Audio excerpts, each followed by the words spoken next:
So, hello again. I'm Roman. I'm leading front-end guild in Ukraine, and I want to tell a bit more what it means because it's a bit connected with what I will talk about. And what is guild in Wix? So basically, Wix is a pretty big engineering company with R&D centers in Ukraine, Israel, Lithuania, and we have more than like 1,000 developers all over those R&D centers. And we don't want to be like huge corporations, so we split it into smaller projects, sub-companies, and so on. And they have a lot of flexibility about how they want to develop their products. And there are guilds. It's horizontal structures that pulls it all together, develops common practices, tools. They're helping with some common stack and so on. And basically, guilds are responsible for the best practices in Wix. And I work close with all the products that are developed in Ukraine, and it's a bit less than 100 front-end developers and maybe 20, 30 different projects. And these projects are totally different. They have different developers, different approaches and so on. And how to use hooks, it's kind of small question that no one really cares mostly. And when I started gathering all this information about who works with them and how, I was pretty surprised about this, and I collected this into a set of insights that I will share with you today. So let's talk a bit about them, and I wish this talk to become a discussion in the end, because it's not something, I will tell you the holy truth or something. No, it's the question I want to raise and discuss with you, hopefully. So I believe everyone here at least know about them, maybe work with them. That's totally great. And short introduction that a year ago, Facebook team introduced a totally new API to work with side effects and state inside function components. And we were totally excited about this. This looked like it solves a lot of problems, gives us very convenient API, and like we thought that hooks are great. To be honest, we still think so. But after this wave of wow, hooks, they are awesome. Of course, in the second iteration, when we faced problems in real life, when the shit hits the fan, and then we developed some insights, ideas on how to work with them. So let's start with phase one, when we all love hooks. And to be honest, hooks are really great too. So this is a canonical example. You can find it everywhere, all over the internet. How it's much more easier to write something with them. It's the example of chat and subscription that we had before in class components and classic lifecycle methods. When you need to subscribe, then each update you need to check, maybe you unsubscribe from the previous channel, subscribe for the new one, then unsubscribe on unmount, and it's spread it around, across 3 different lifecycle methods, even though it's one functionality. And hooks helps us write much easier and much more readable, collecting it all together in one place. Yeah, just like this. This looks awesome. Another good example where hooks are great is Typescript. When you use Redux, for example, you had to write a lot of boilerplate with typings, and here you can see like more than half of those code is not about code, it's about how to deal with types. And even after this, it works well, it compiles great, but when I, as a developer, look at these typings, yeah, let's take it here, I cannot understand what's going on at all. I can't read it. So that's not something usable. It's really, really small text, and I hope you cannot read it because you won't do it in IDE as well. In the case of hooks, it's much easier. Yeah, you just use selector and you get this type out of the box, and it's absolutely readable, understandable. So that's great. Of course, the picture from the article about hooks like a year ago, about how hooks help us avoid wrappers hell, when one component can be wrapped into like 5 different decorators, create 5 different components when you really need one. This is a link, you can go over it. I don't want to repeat all the information you already know. All the internet is talking about how hooks are great. So let's put it aside because they are great. They are great with TypeScript. They help us work with single responsibility principle. Yeah, we have no wrappers, at least less wrappers. Yeah. You can finally use function components and don't be afraid of rewriting them afterwards when you will need some side effect or state. We have a lot of new declarative patterns that we can use. That's all great, and you can find tons of presentation about this. I won't stop here. But what I want to discuss with you is the second phase, when you try using it in big projects, real life projects, you start facing some issues. So what I'm interested every time when I see some new approach, technologies, so on, is what are the cons? Yeah, what is the price that we are paying for this new convenience, new benefits, and so on? Because we should all understand that there is no silver bullet. If you get something, you should pay with something else. Sometimes this price is small and you can just don't pay attention at it. Sometimes it's more or less the same. What you as a developer should be aware of is that the price exists, and you should work accordingly. So what we noticed with hooks, that of course with hooks you're using function components much more than class components. Maybe you even use only them afterwards, yeah, and just migrating all the components to function components. But what you can notice is that this component tends to grow, and if you don't pay attention to split them into really small pieces, then you will find functions with bodies like hundreds of lines of code. I even saw like 1,000 lines of code, one function, one body, and it's not readable. And I would even go further and say that big ugly functions are much worse than big ugly classes. You at least split it into methods inside this class. And then I would also say that hooks hell is no better than wrapper hell.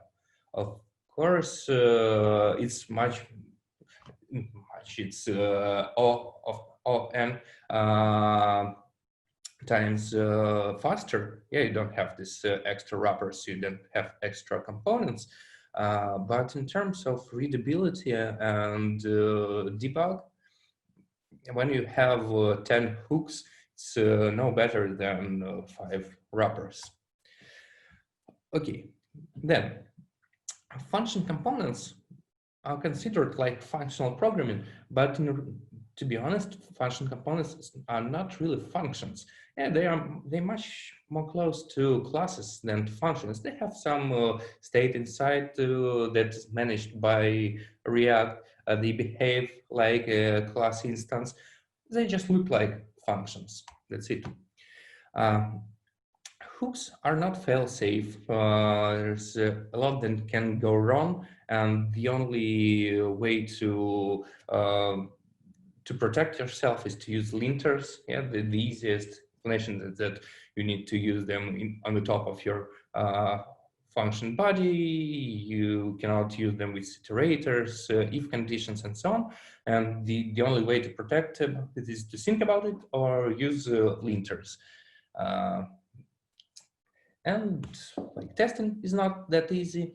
Imperative APIs are harder to implement. Yeah, you can do it all, but yeah, just harder. So when something is easier, then some parts gets harder. Let's take a look at some examples. So here you can see the example of React component that is gonna grow. And here is just an example for our purposes, but you can already see that we have two parts of functionality. Yeah, there's some components that have some state, it can be opened and closed. And when you open it and close, you send some business intelligence event to track it. And it's also have displayed some data. So need to fetch this data if it's not yet there. So it can look like something like this. Then in real life, you will have some more logic here. Then you will have some JSX here. And we're starting with a huge function that grows and grows. And of course, at some point, you will need to refactor this. So let's take a look at this hooks mess at the top of our function. First thing that I'm noticing here is I no longer understand what's going on inside my component. I don't understand what side effects it has, when they fire, what states it has, and so on. I need to read all over this because it's structured around functionality, just like the concept of hooks tells us, yeah? To have one functionality in one place. You can even move it to some custom hook, yeah? But now when I look at this, I see that, okay, I have state here, somewhere here, here. I have user effect here, and it's not really readable. Maybe this way to structure them would be better. Yeah, to say that, okay, contexts here, then states, then effects, maybe callbacks, memo, and so on. That's better structured in terms of now I know what parts of states do I have inside my component, what side effects do I have, and so on. But I've lost the idea of hooks about single responsibility on them and so on. So there are some pros and cons. You can choose one, but whatever you choose it once per project, yeah, and use it afterwards to create some practices to make it much more readable in the future when someone will join your project, to have some consistency. This is a decision that had to be made. Okay, whatever we will choose to structure, the next question is we need to split this big function into smaller functions because in the end it's all functions, so you need to treat them accordingly. You don't want to have a function with hundreds of lines of code in their body. You need to split it into smaller functions and compose them afterwards. So what we can do, for example, we can at least separate logic from the view part. Yeah. And we can move all these hooks inside one bigger hook. You can name it controller, for example. Yeah, use controller, and it will be the logic part that will be responsible for controlling your component to store all the side effects, all the state, and so on. And you will end up with only a portion of JSX inside a component here. That's you can go this way, but if you will go this way, understand that finally you will need to refactor this part as well, because a huge controller function is no better than everything inside one component. Yeah, so keep your hooks, components, and so on as small as you can. Because big functions are not readable at all. The other way to structure it is not moving everything into one place. Don't work with like controllers and components. Just move into custom hooks the functionalities that you're working with. For example, here we have like use toggle open, and it will store all the logic to work with open close NBI event. For example, use fetch, use load, something like this to fetch data. This can be moved into another custom hook. Yeah, so we are moving all the logic here, and I will also move some helper functions in JSX. I don't want to do all the logic about how will I show my component inside one body as well. So I will move it into some helper functions like get body that will return my body if I have one. Okay, that's it. But let's take a closer look at what's going on. Now we have three functions. Yeah, it's a component itself. It's get body. It's a helper function that returns some portion of JSX and some custom hook. And now when we're working with React, we understand what's going on. We saw all this refactoring stuff. That's totally clear for us what's going on. But what I'm trying to do always is to pretend I'm just learning something. Yeah, it's the first time I see this technology, and what can I understand? The only thing that I see here is it's three functions. It's three totally different functions with absolutely different responsibilities, with absolutely different behavior. Yeah, that's component, that's helper function, that's custom hook, but they look the same. The only difference here is naming convention. Yeah, so I can see that this function is named with a capital letter, this is with a lowercase, this starts with use, and the only difference at first glance is naming convention. And this is a bit messy. And the worst part is this get body that is a util function that just returns some JSX, and it's not file safe. For example, I can decide to move this use effect out of my custom hook here. Yeah, for example, for some reason, because it's not about opening, it's about sending BI event, for example. And now I can see in my IDE that it's highlighted as an error because it's not a component. The only way for me to see it is to use a proper setup for IDE, linters on build stage, and so on. But even they are not fail-safe, because if for some reason I will decide I'll just make an error, some junior developer will come or something like this, and he will name this function with a capital letter and just call it, not using JSX, not create a React element, but just call it as a function. It won't be error in any case. It won't be highlighted anymore because for linter it's the only way to understand that it's a component or util function. Yeah, it's a naming convention. It's not an error anymore. And even if I will move this if condition further here, let's be an awesome mistake, because now I will have my hook that works under the if condition, and it can break a lot of logic.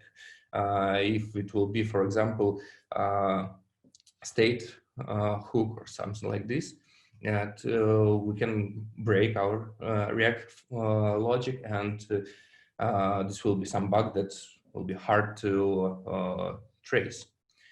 So we can see that it's not really a fail-safe solution. Imperative APIs is something that should be avoided in a world of React. But again, it's nice to talk about some abstract cases when we're working in an ideal world, when we can use all the declarative stuff. But in reality, you should use imperative APIs some time to time. For example, we have some input with a tooltip that should be controlled when I want to show them. And here I need to write like all this forward ref. I should assign some functions to this ref. After this, I will have only an object with some method that will somehow control inner state of my component. And that's it. In a previous syntax, it will be just a method on a class that's pretty clear. Yeah, I have an instance of my class, and I can call some methods on it. Then I would notice these refs everywhere. And now all this refs idea gets not so clear as it was before, because ref used to point to reference of your component instance, and you can work with this component instance. You can call some imperative methods and so on. You can find the DOM node it was mounted. Now refs can be anything. It can be some instance of your component, function component with some methods to control inner state, or it can be some DOM reference to the DOM node itself, or it can be just some mutable API, just like last query, for example, that I want to stick to bind to my component instance, but I don't have it anymore. So we use ref, okay? But it's a bit messy that you have all the different responsibilities that can be used with use ref. And again, in the world of classes, it was much more convenient to write. It was just some property on your class instance. That's it. And one more example that's not so clear is state access. We have some state inside our components. In this scenario, we have some article. For example, we have some div button, whatever, that works with inner state. And for example, we have logic with resizing your window. For example, when you resize the window, you should read the state, understand what's going on inside of the state, and perform some action, for example. So here, let's take a quiz. Imagine I'm instantiating this component. I click 10 times on this div, and then I resize my window. What should I get inside my console? What will be written in my console? I'll write it in the chat, please. What do you think? 10 logs. Okay. Any other ideas? Let's start 20. Cool.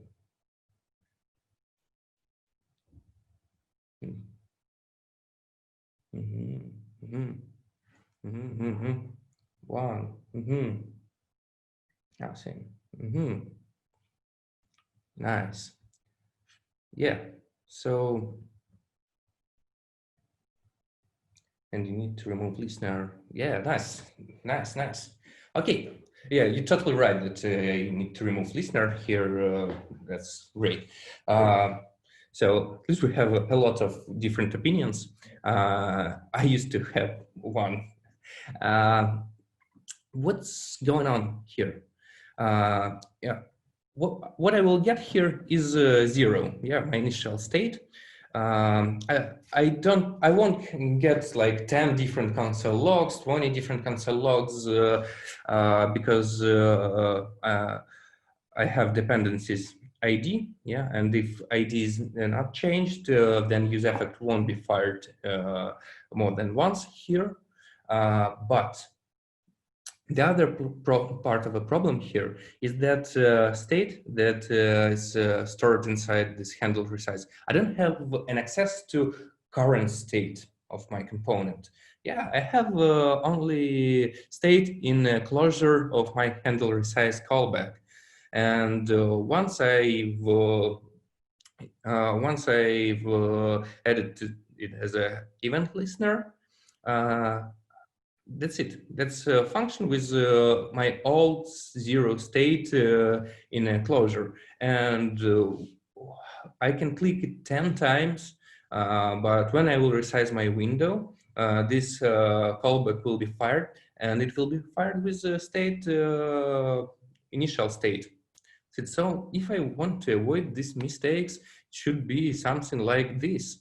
Yeah, it's like use callback yet to minimize old to minimize function. Yeah, not to create new instances every time. Then on each render, each state change, I will change my callback. I will remember new state inside a closure. Then I need to add new event listener. I need to remove old event listener. It is every time that state changed. But it's a complication because what's really happening is um, let's be honest, we have this state inside our component. Our component works just like classes works. Yeah, they still have all this inner state that had to be managed, and it's managed by some React magic now. Yeah, we don't have direct access like we had with this state, for example. So we need to pay much more attention to what we're doing now. Mm. Another example is testing. Here I used to example with Redux, but of course it can be done with everything. The idea is to compare custom hooks and decorators here in terms of testing and coupling in general. So what we used to have some components that are dumb components, yeah, that has no logic. They don't know anything about Redux whatsoever, and they just get some properties inside and work with them. And in theory, you can remove Redux and just migrate it to some custom state manager or just to pass these props. It doesn't matter. You have no coupling here. You could write tests. For example, you could write a lot of unit tests just to understand how your component looks like when it's loading, how it looks with this text, with this title, and so on. And then just few integration tests with Redux store, how it really works. In case of hooks, that's not so easy. When you use Redux with its hooks, you already write components that are coupled with Redux. So your components knows about Redux from the very beginning, and you will need to know about them till the very end of your project. And testing is not so easy. Maybe you need to mock these hooks. Maybe you need to mock selectors, for example, or dispatch. Maybe you need to write only integration tests and no unit tests. So high coupling is not so good. And in general, after you know all the tricky parts, not all, but some of them, yeah, you should at least understand that there are some. You understand that whatever is going on, you always can write good code either with classes or with functions. You can do whatever. If you write good code, it can be both classes and functions, decorators and hooks. If you write bad code, it can be bad whatever you write. So pay attention to all the best practices, create them. Understand that everything here is functions and treat them accordingly. Don't create big functions, compose them. What I heard from some developers is that hooks are a convenient way to do mixins in a React world. Maybe someone remembers the very first API, yeah, React Create React Class had mixins. They are convenient, but they do have a lot of troubles and they create a lot of mess inside your code. So think about this. Do you really need them? What is very tempting is to create your custom state manager with only React context, and you can replace Redux, Mombax. You can, but think of it if it's really a good idea, because maybe 80% of cases when I saw people developing their own state manager with context directly, ended up with oh shit, we need to rewrite it with Redux Mombax because it's not readable, not maintainable, but it's too late. And 20% of other cases, maybe it's a really good developers that really care about architecture, or it's just small projects that didn't yet faced these problems. Remember that your code looks functional, yeah, like functional programming, but it's not really functional. You still have the inner state inside your components, you have side effects. So don't think about your code as a functional code. It's still more object-oriented than functional. And consider maybe having both function components and class components is okay in your case. Maybe it's better to use one component type when it's more convenient than other. And in any case, consider everything. Understand what are the pros and cons. Understand that there are no silver bullets. Create some best practices for your project, whatever you will choose, and follow them afterwards. And this will save you a lot of time. And thank you.